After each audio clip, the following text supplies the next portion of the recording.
Hey, everybody. How is it going? Good. How you guys doing? Great. Pretty fantastic.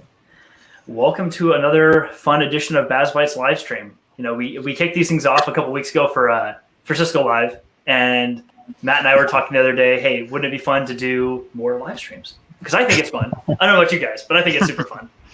It's my first. This will be my first one, so we'll see how fun it is, Jeff. Oh, it is going to be a blast. I promise you, Ryan. It's going to be so much fun. Yeah, it'll be super fun, guys. I thank you so much for joining. I really appreciate it. So for everyone who's just joining us, we've got one new viewer who just jumped on. Thank you for being here. We appreciate it. For everyone who's on the live, all of my guests here, Matt, Ryan, Gilbert, we'll do intros in a second. If you're watching the live, there's the comment section on YouTube. Definitely throw your comments up there, ask questions, whatever else. If this is your first time joining us on BAS Bytes, thank you so much for being here. We really appreciate it. And I do have a question for the audience. If you have not joined us before, or even if you have, are you familiar with Cisco Secure X? There's a little call to action for you. If you are, just throw up a yes or no in the chat. I'd love to hear that from you, because today we're going to talk all about all the awesomeness that is Cisco Secure, or just security in general. There's lots of good security topics. So, but before we get into all of that, I thought I'd do let's do a quick set of intros so everyone watching knows who they're listening to. Ryan, you want to go first?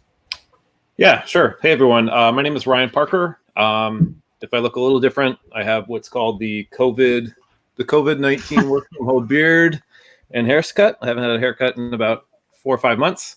So just happy to meet everyone. I've been in cybersecurity field for almost 20 years. Most recently here at Cisco for about 7. So great to meet everyone, and look forward to the conversation. Right on. And by the way, Ryan, I absolutely love the Ron Swanson beard. Yeah, it's pretty glorious. Nicely done. Thank you. Gilbert, why don't you go next? Yeah, hey there, guys. My name is Gilbert Mendoza. I've been in the network engineering security space for about 20 years, as you can see from the gray hair. Like Ryan, I'm excited about all sorts of things. I'm excited I got to actually get a new shirt, so that's fantastic, and I got to wear it for people. So that's about it. Anyway, I've been with Cisco for just under 10 years, primarily in networking and security. So.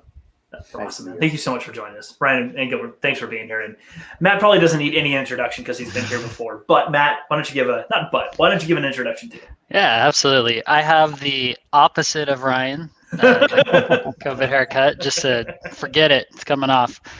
But yeah, happy to be here too, guys. Matt Okuma, I'm a systems architect on the commercial team here at Cisco, and been with Cisco about 9.5 years, almost 10, almost made that milestone. But a lot of great things happening in security that I've worked with Ryan and Gilbert on, even this past year, just a lot of great things. Looking forward to discussing any and all topics around security and what we're doing with our customers. That's awesome. Thanks, Matt. Yeah, and for anyone who doesn't know me, my name is Jeff Bull. I'm the engineering manager here at Cisco, who covers the Bay Area, or at least probably a good chunk of the Bay Area. So, but more importantly, we're here with everybody who is the real experts on security, and that's what we want to talk about today. So I believe we do have a special guest who should be joining us here soon. In the meantime, though, I think the biggest thing right now, security has always been a big deal for customers, or I should say for businesses out there, no matter what.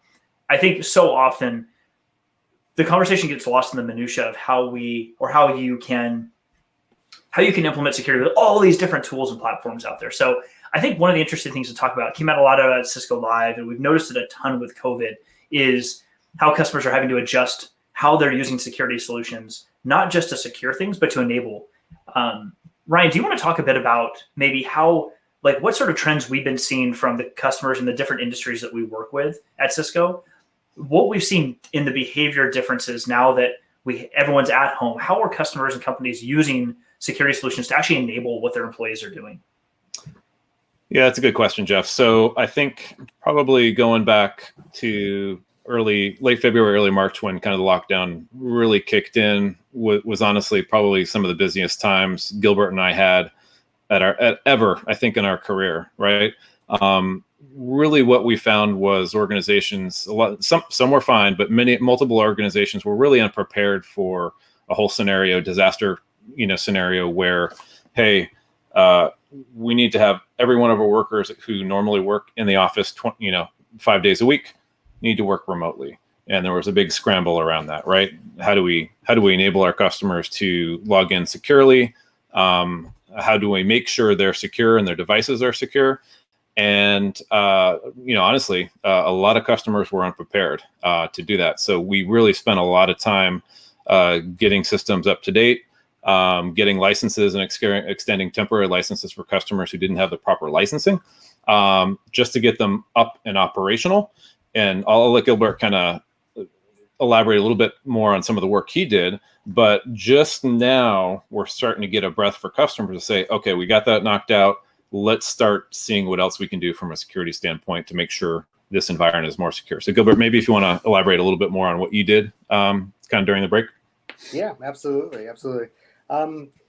So right along with what you were mentioning, we found that most customers that had specifically remote access VPN type solutions or any type of network application that would allow them to have access to internal resources were not prepared just for the influx. I think that's pretty common.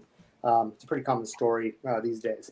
So a lot of the work that we initially did when things started to really become clear, at least in our region, was to quickly bolster up infrastructure that was already there. In many cases, we actually had to overhaul or uplift what the existing infrastructure was to support just the sheer number of connections and, of course, the quality of that experience. Many of our businesses, such as like call centers, for example, where the work is very transactional, and the number of calls that you can take remotely, the number of tasks that you can knock out quickly between calls was critical. So it was very important to focus on that quality and try to make their experience as close to working from an office as possible.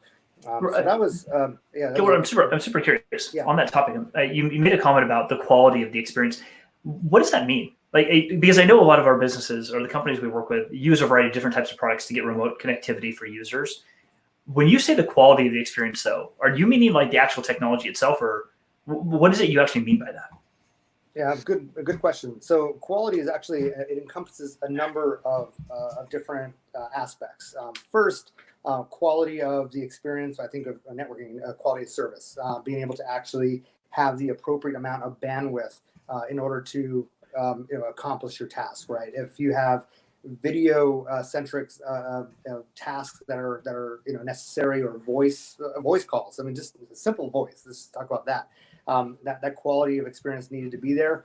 We had customers that were, of course, now suddenly challenged with bandwidth. It wasn't even just the equipment that they had, but now their ISP was not up to snuff, right?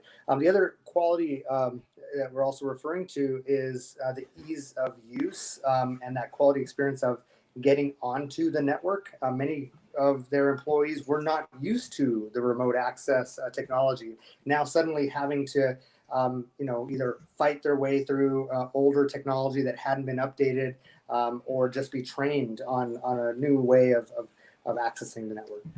Gotcha. So sort of a combination of all the parts that let like an end user actually connecting have a good quality experience when they're trying to be remote and work, not just that sort of classic, I'm the network administrator and I have enough, I can get a VPN so I can open up secure CRT and connect in. Like these folks have to be able to actually do a real job. I don't mean network administrators not at a real job, but like you got to be able to take phone calls and like do other things that require better quality connectivity than just an SSH session. We've definitely seen over the past decade a number of customers adopt work from home strategies. We look at Cisco, right? Definitely an example of a workforce that is already very remote centric. But of course, many of our customers have been going that way. We have had a number of holdouts where that whole culture just was not really acceptable, and the work from home, or I should say remote access footprint, was relegated just to a small number of IT folks that were already tech savvy, that could, like you said, open up secure CRT or other types of applications, and they were already familiar with that concept. And now suddenly you have a workforce that doesn't know any of that, and it's very challenging. Matt, what were you going to say a second ago? Yeah, I was just going to piggyback on that. Something from just the normal networking side of things, I think a lot of customers dealt with this certain influx of work from home was just totally different traffic patterns in their data center, right?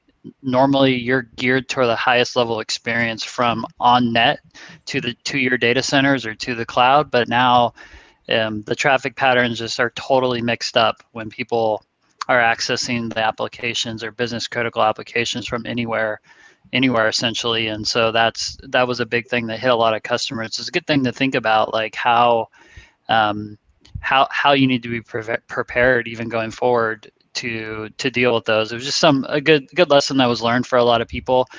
We did a lot of things like just increasing bandwidth licenses very quickly on internet facing routers, which is great that we have that ability where if you have like an ASR router, you could just boost it automatically with a couple commands and reboot. And we gave that to customers to use. So it definitely helped a lot of customers there get through those things. But yeah, a lot of people are definitely changing the way, and I think they're always going to be a percentage of workforce now that are always have the ability to work from home, so that just business continuity has another dimension, which is good. And I think some people were prepared, some weren't, and it's sort of settled down now where people are kind of in the flow, and it's okay to work from home. It's not like some weird thing anymore. Right. Have you guys started to notice any more? I mean, so now that the initial influx of businesses, ramping up solutions they already had or expanding solutions like virtual ASAs or other types of virtual appliances to allow this to be quicker, since they can't necessarily buy a box and take it someplace and install it. Have you noticed, the conversation around what the solutions can let them do start to change or increase in any way? Or is the conversation kind of dynamically started to change as a result of the fact that we're all kind of in COVID staying in this shelter in place even longer than I think most people had hoped for?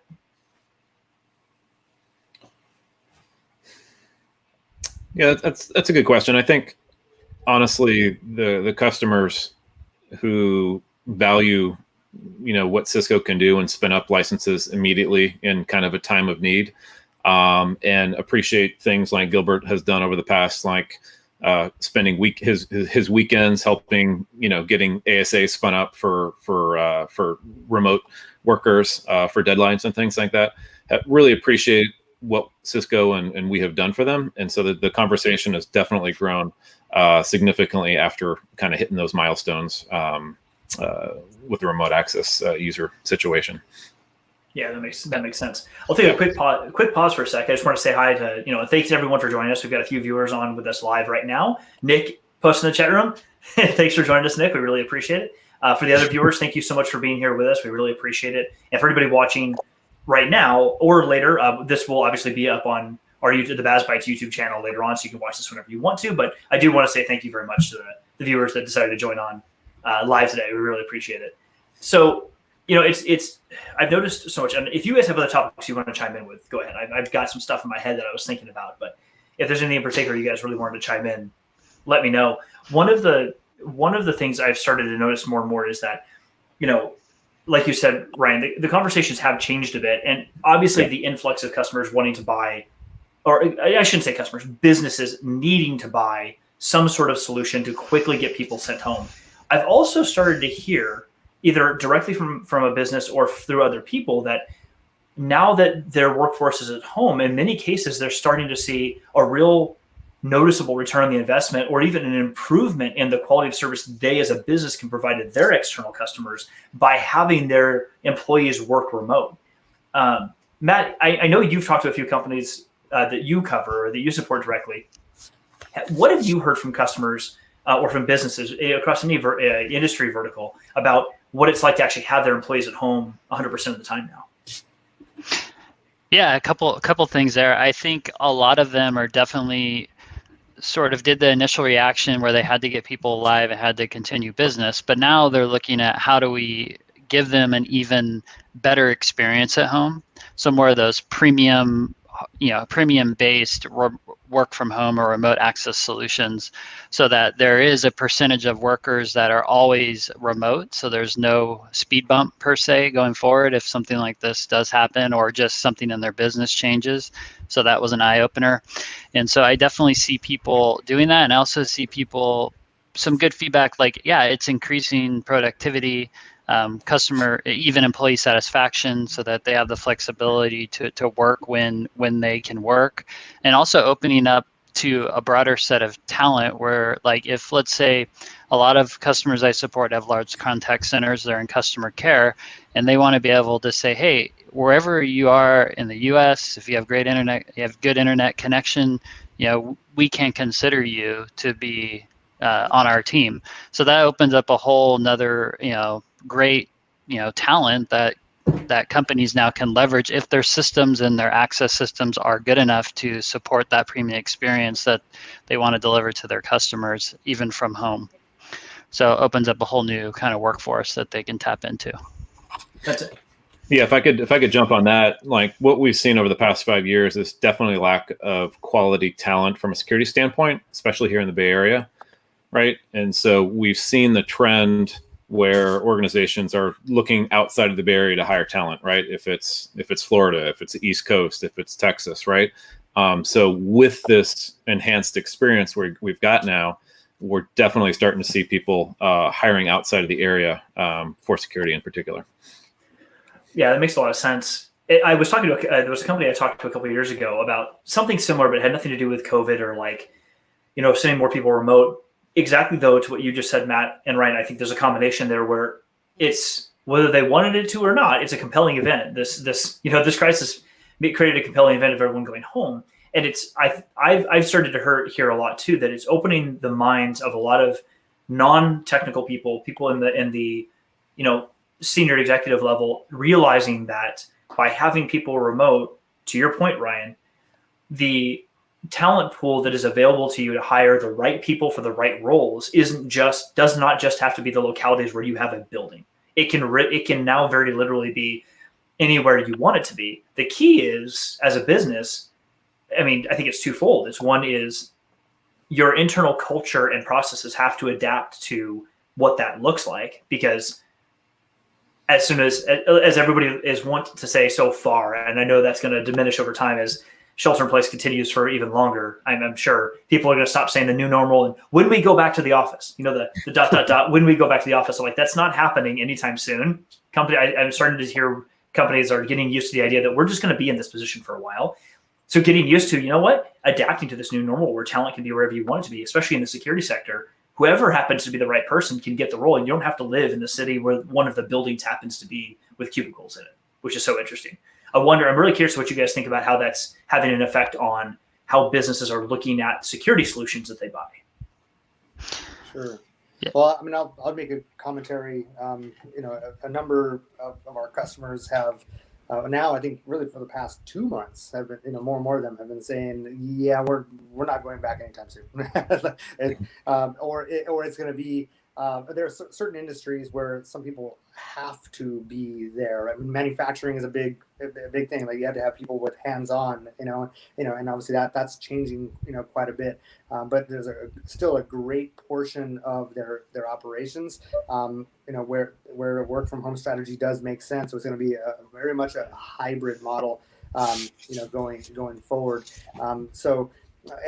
Making drastic changes, like, getting everybody back to work may not be possible, because many of these organizations are actually, letting go of their leases, or saying, hey, let's actually make this a little bit more permanent. So if there is ever a normal, it's probably going to look a lot different than what it did before.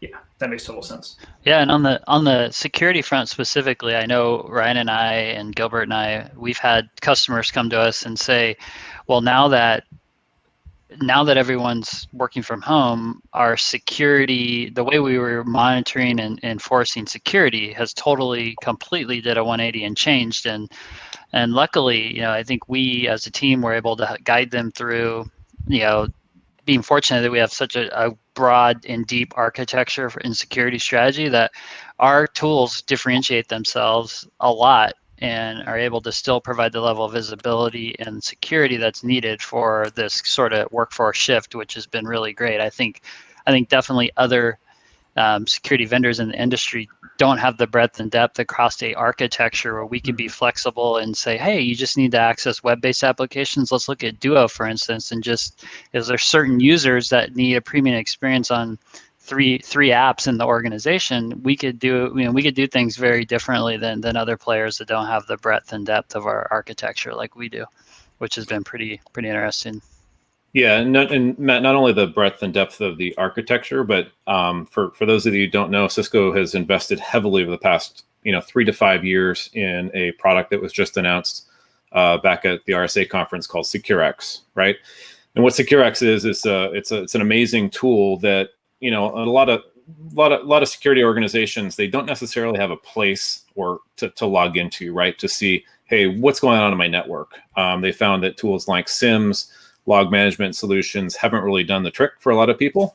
What they end up having is a bunch of tools that they have to have multiple workers log into, and lack things like automation, right? So what SecureX has enabled, and what we're giving our customers for free, is a tool where I can, one, log in, see a quick snapshot of my network, my security devices, security threats, as well as provide tools for automation and investigations right off the console there. So pretty exciting. Gilbert, I don't know if you want to expand a little bit more on SecureX from a technical standpoint. Sure. Well, really, from a technical standpoint, Yep. I would say more from an operational standpoint. Yeah. There's no doubt that SecureX, the framework, which has been built on a number of our technologies that we've been advancing, over the past number of years, has integrated the Cisco portfolio, which we've talked about for many years now. Every product that we either acquire or develop, one of the core tenets of that integration story is make sure that it's interoperable. There's API, it's API driven. What I appreciate really about SecureX is that it takes the security tasks and operationalize them and makes the workflow make sense. So from SecOps, being able to get the latest news or trends about certain threats, and then plug in and tie the loose ends back to what's important to them, which is how does it affect their environment, right? And those are that's the first step. And of course, the next is how to actually delve in and find out exactly where this threat has gone throughout the infrastructure. That's a really good point. Well, listen, with our last couple of minutes here on our live stream, is there any closing thoughts you guys want to put out there before we wrap up?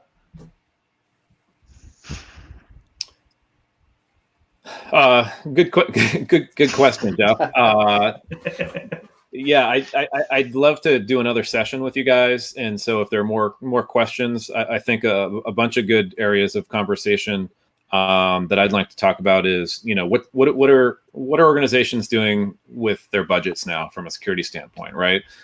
We see obviously with the lockdown trends, budgets are tightening up, but the demand for security products has increased, right? So what are organizations doing now to address that issue right now? That's one of the areas I'd like to discuss a little further in next live stream. Well, that's actually a perfect segue. Thank you, Ryan, because Matt and I have been talking about this, and we decided starting this Friday, we're going to be going live every Friday on the BAS Bytes channel for cool tech content or any subjects anybody out there wants to hear. So for anybody watching right now, if you have suggestions or topics you really want to see covered, post them in the comments or post them after the video's been uploaded to YouTube. Outside of that, I want to thank Ryan, Gilbert, Matt. Thank you all so much for joining today. And for everyone who's joined on the live stream, we really appreciate it. If you need anything from us, we'd love to see you on another one. Please, if you'd like to keep up with everything we do here at BAS Bytes, hit the subscribe button someplace in one of these corners around this box here. Hit subscribe. It really does help boost our channel a little bit. And if you like the video, that big thumbs up right there below Matt down there, there's a big thumbs up. If you like that, that'd be fantastic. Otherwise, have a great rest of your week, and we will see you all very soon. Thanks, guys. Have a good one, Bye, guys. Thank you.